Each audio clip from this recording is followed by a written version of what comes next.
క్షేమంగా వచ్చేయాలి. ఏ నమ్మలేకపోతున్నారు కదూ? నమ్మరు. నాకు తెలుసు మీరు నమ్మరని. ఎందుకంటే మీ జనం దృష్టిలో ఆ భవానీ అనేవాడు చాలా మంచి. ఇంకా నేనెలా పార్థు గారిని కాపాడుకోవాలి? ఆయన్ని ఎలా విడిపించుకోవాలి? ఈవిడికి ఎంత దూరంగా ఉంటా అంత మంచిది.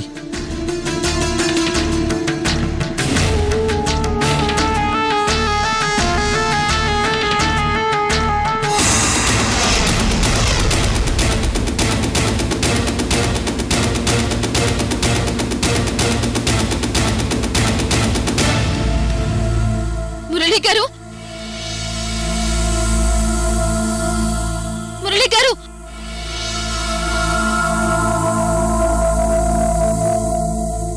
నాకిక్కడ తెలిసిన వారు మీరు మాత్రమే. మురళి గారు, ఇప్పుడు మీరు కూడా భయపడి నాకు దూరంగా వెళ్ళిపోయారా? ఇక నాకిక్కడ ఎవరూ తెలీదు.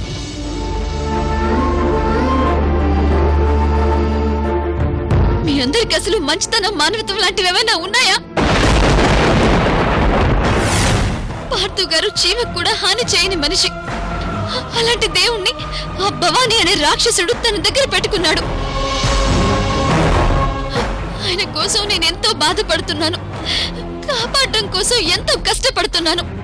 అది మీకెవరికి కనిపించట్లేదా?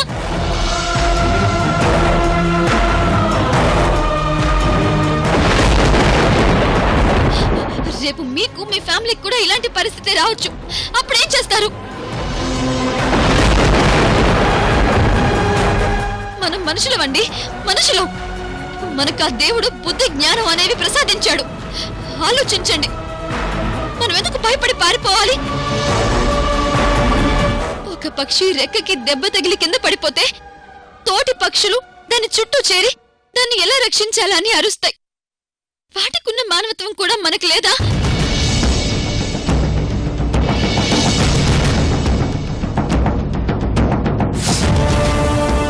ఆ భవానీ కాదు కదా, 1000 భవానీలు వచ్చినా ఈ అమూల్యని భయపెట్టలేరు. ఈ అమూల్య ఒక్కతే పోరాటం చేస్తుంది. ఆ భవానీ వెనుక ఎవరున్నారో నాకు తెలీదు, కానీ ఈ అమూల్య వెనుక మాత్రం ఆ తల్లి దుర్గమ్మ ఉంది.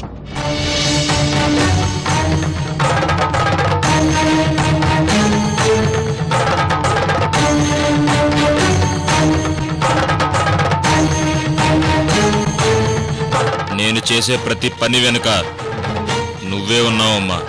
ఆ తల్లి నాకు అండగా ఉన్నంత వరకు నన్ను, నా భర్తని ఎవరు ఏమీ చేయలేరు. అమ్మా, నువ్వు నాకు అండగా ఉన్నంత వరకు ఇక్కడ నీ గుడిని కూల్చి ఎవరూ ఫ్యాక్టరీ కట్టలేరు. అవసరమైతే నా భర్తని కాపాడుకోవడం కోసం ఆ దుర్గమ్మకి నా ప్రాణాలైనా ఇస్తాను. తల్లి, కావాలంటే నా ప్రాణాలు తీసుకో, కానీ ఆ గుడిని మాత్రం కాపాడమ్మా. జై దుర్గామాత, జై దుర్గామాత.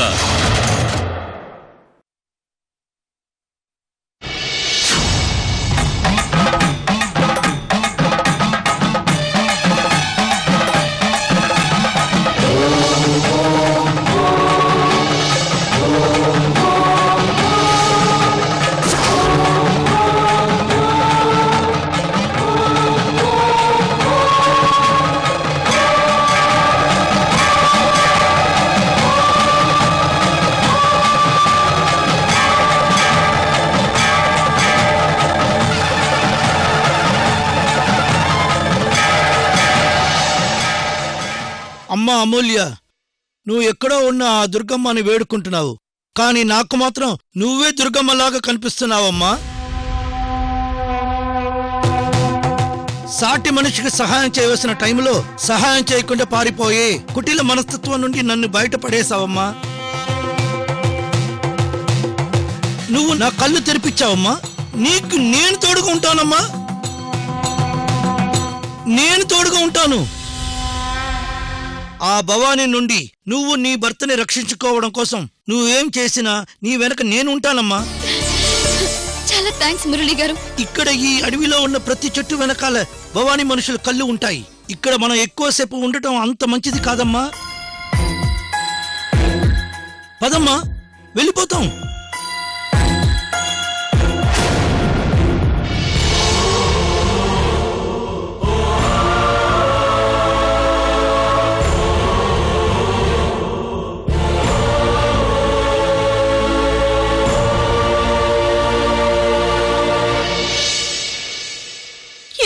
మన అబ్బాయి గురించి ఎలాంటి సమాచారము కూడా అందలేదు. ఏదో ఒకటి చెయ్యండి.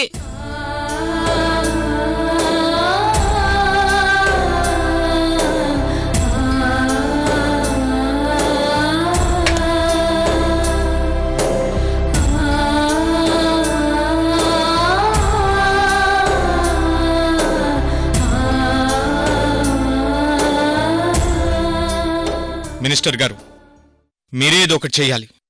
ఆ భవానీ బారి నుండి మా అబ్బాయిని మీరే విడిపించాలి.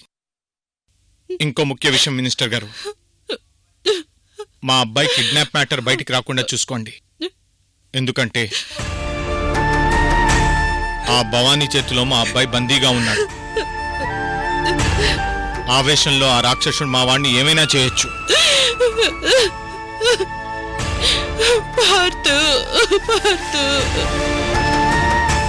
అలాగేనండి, ఉంటాను.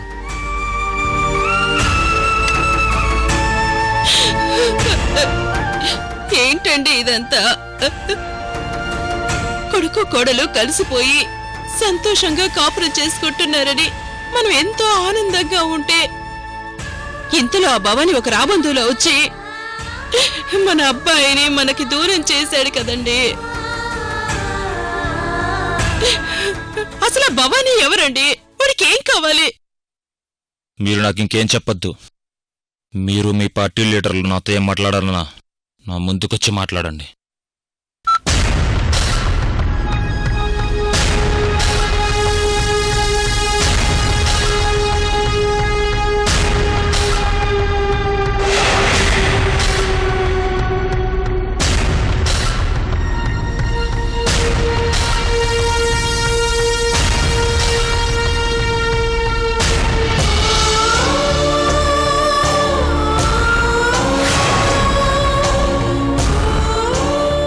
పార్దుకేం కాదన్న పూర్ణ, నువ్వు ధైర్యంగా ఉండు.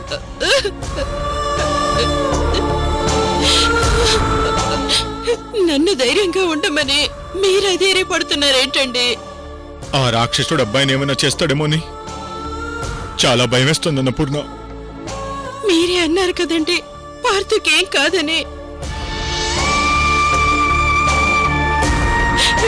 వాడికేం కాదండి, వాడికేం కాదండి. ధైర్యం చెప్పుకోవడానికి మీకు నేను, నాకు మీరు ఉన్నారు. కానీ అక్కడ అమూల్య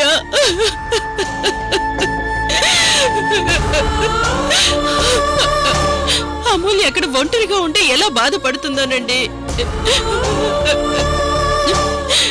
కనీసం తనకి ధైర్యం చెప్పి ఓదార్చడానికి అక్కడ ఎవరూ లేరు కదండి.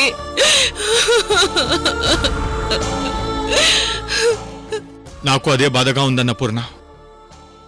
అమూల్యకు అక్కడెవరూ తెలీదు, ఎవరి సహకారం లేదు. పైగా అక్కడి పోలీసులు ఏ విధంగా సహకరించట్లేదు.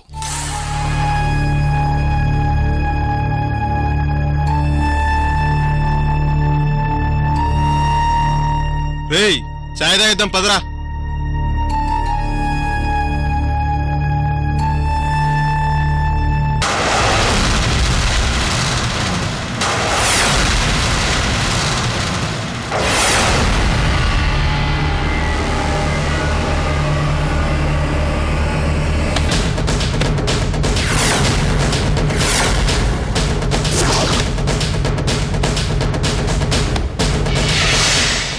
ఏమండి, వెంటనే మనం అమూల్య దగ్గరికి వెళ్దామండి. మనం కూడా ఉంటే అమూల్యకి ధైర్యంగా ఉంటుంది. అలాగే మన పార్థుని మనం వీలైనంత తొందరగా ఆ భవానీ నుంచి విడిపించుకోవచ్చు. ఏమంటారు? వద్దన్న పూర్ణ, మనల్ని రావద్దని అమూల్య ఖచ్చితంగా చెప్పింది. అలాగే ఆ భవానీ ఎలాంటివాడో అందరూ చెప్తున్నారు. ఇప్పుడు మనం అక్కడికి వెళ్ళాక మనకు కూడా ఏమైనా జరిగితే అమూల్య పరిస్థితి ఏంటి?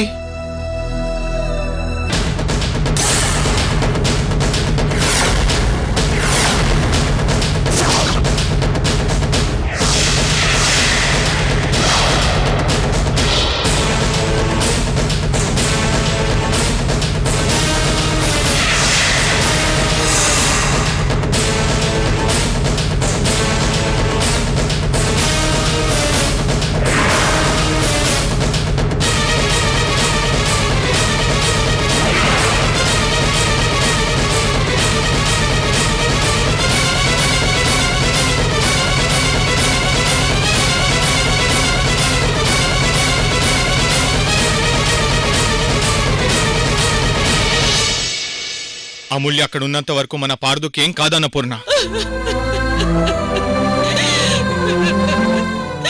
ఎవరి సహాయం లేకపోయినా తన భర్తను ఎలా కాపాడుకోవాలో అమూల్యకు బాగా తెలుసు. పార్దుని అమూల్య విడిపించుకొని తీసుకొస్తున్న నమ్మకం నాకుంది. అలాగే మన బిడ్డ మన దగ్గరికి తిరిగి వస్తాడని నువ్వు నమ్ము.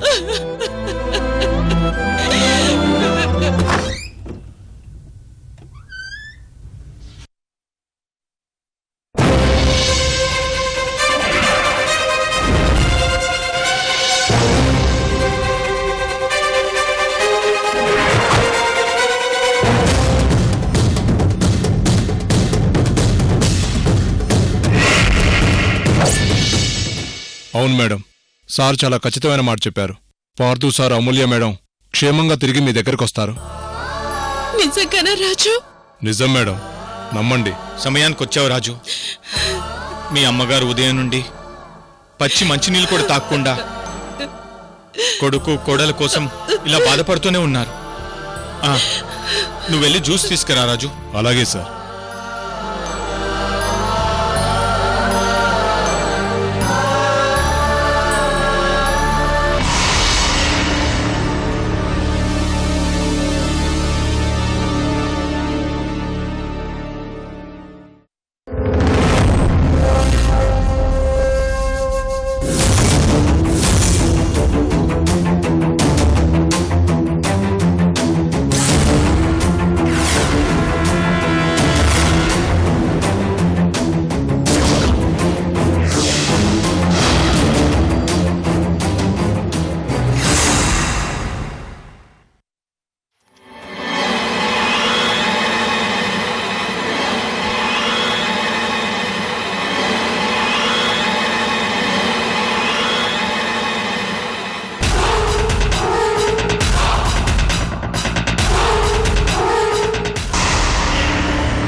ఏరా ఇక్కడికి పారిపోయాడు?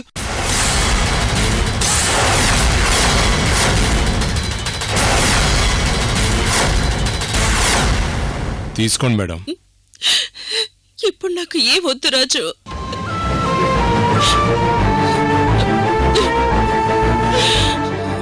మేడం, పార్థు సార్, అమూల్య మేడం తిరిగొచ్చాక వాళ్ళకి దిష్టి తీస్తారు కదా. దిష్టి తీయాలంటే శక్తి కావాలి కదా. మీరిలా ఏమీ తిరగకుండా ఏమీ తాకకుండా ఉంటే ఎలా చెప్పండి?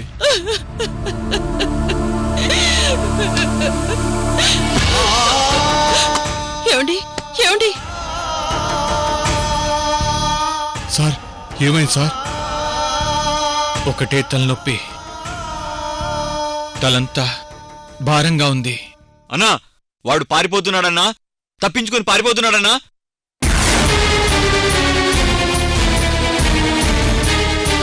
దుర్గమ్మ తల్లి,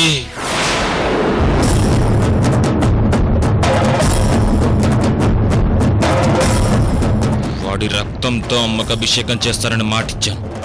ఇచ్చిన మాట నిలబెట్టుకోవటం ఈ భవానీ బాధ్యత. వెళ్ళండి, వెళ్ళి వండి పట్టుకోండి.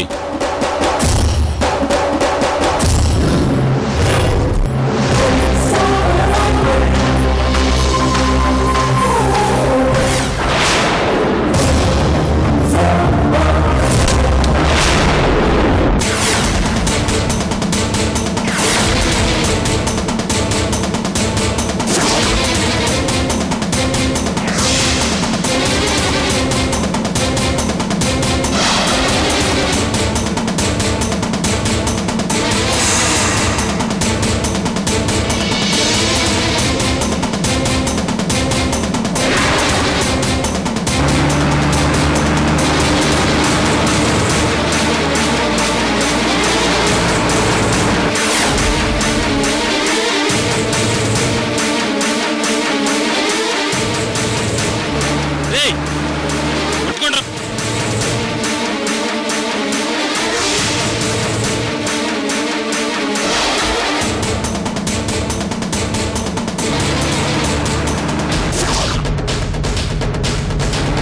పట్టుకోండ్రా వాడిని.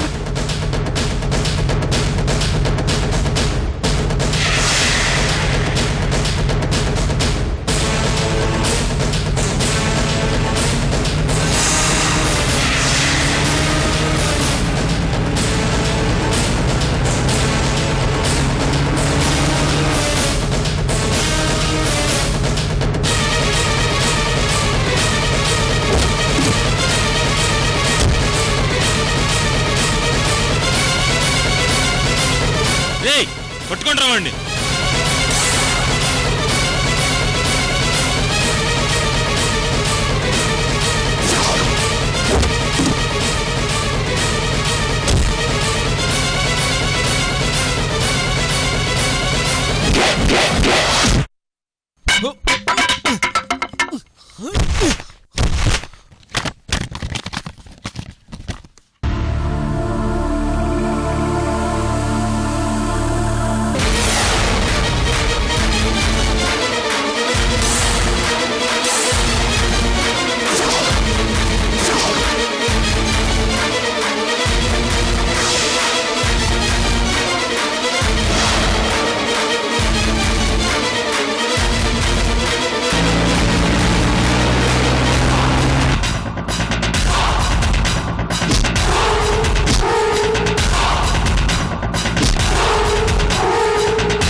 రేయ్ అదేంటో చూడండిరా.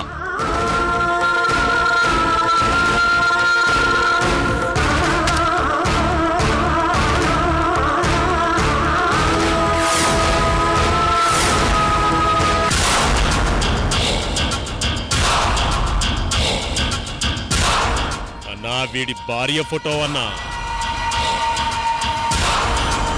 రేయ్ ఆ ఫోటో కాల్చేరా. రేయ్ వద్దురా, ఆ ఫోటో కాల్చొద్దు.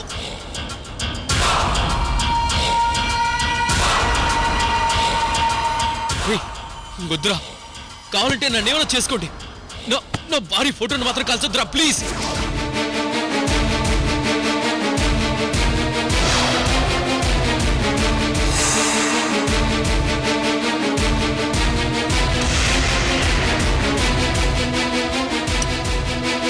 కాల్చొద్దురా ప్లీజ్.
ఇప్పుడు కాల్చండ్రా వాడి భార్య ఫోటోని. రేయ్ వద్దురా.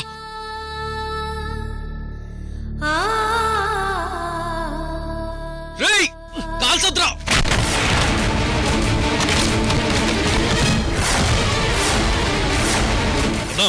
ఫోటో ఎగిరిపోతుందన్నా.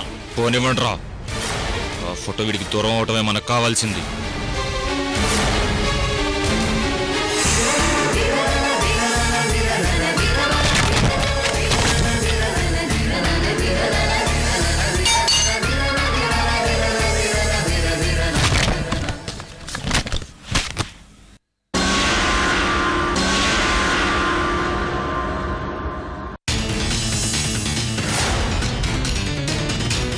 సీమలంక బార్డర్ దగ్గరలో ఒక డెడ్ బాడీ దొరికింది.